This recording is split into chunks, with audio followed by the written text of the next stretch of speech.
All right, guys, Coach Dan from Baseball Strength back with you again. We're going to go over what we call our fire hydrant series today. We're really going to focus on your hip strength, your hip endurance, and your hip mobility. The three key components to explosive hips, powerful hips, and mobile hips for baseball. A lot of guys in baseball focus on the core. You know that your core is important, and that means you guys drop down on the floor and you do a lot of sit-ups and abs. But really, the most important part of your core for baseball is your hips. Your hips are responsible for moving your body around the bases, for getting yourself down in position to field the ball, for the explosive rotation on your bat speed.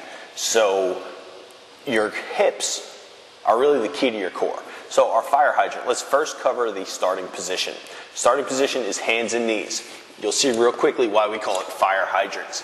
Okay, hands and knees, back perfectly straight, belly tucked up and in tight. All right, here's the front view, and here's the side view. Back's flat, we're not arched, we're not sagging, we're not dropping down on our elbows. Okay, back nice and flat. We want about a 90-degree angle at your knees, and we want a 90-degree angle from your torso to your arms. Okay, the first drill that we're going to do here, I'm going to show you a side view and a front view, is abductions or straight fire hydrants. This is why we call them fire hydrants, because you look like a dog. We're going to lift straight up, out to the side. Now everything that we do here, you're going to do right side and left side. Okay, so that was my right side, and here's a front view of my left side. What you're going to see a lot of guys have a tendency to do, as you're lifting up to one side, you bend the elbow to the opposite side, and that's no good.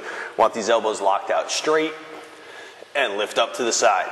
Okay, the next drill in our fire hydrant series is circles. We're going to do forward and back circles.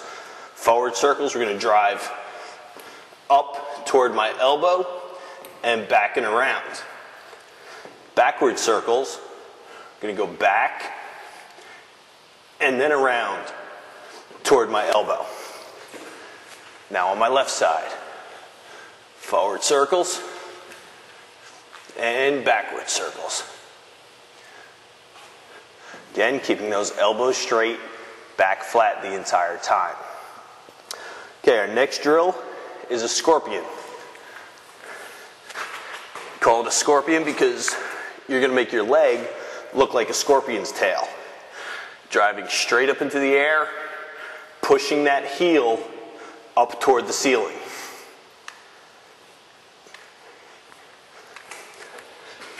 And my left leg on the front view.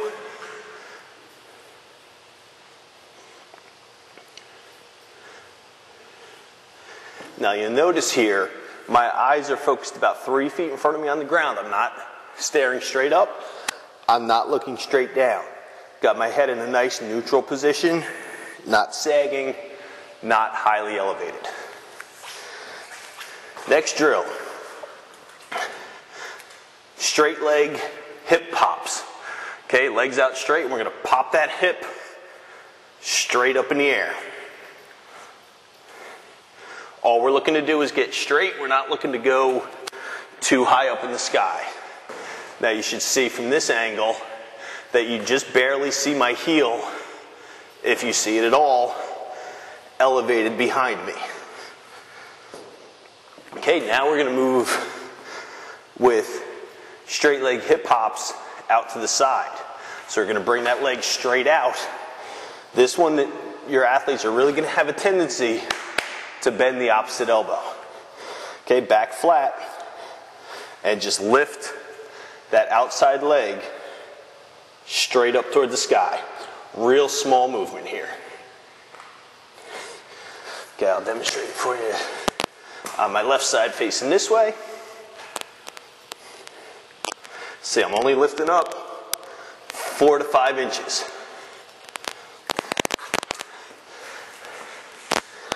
Okay, and right there, we worked hip strength, hip endurance.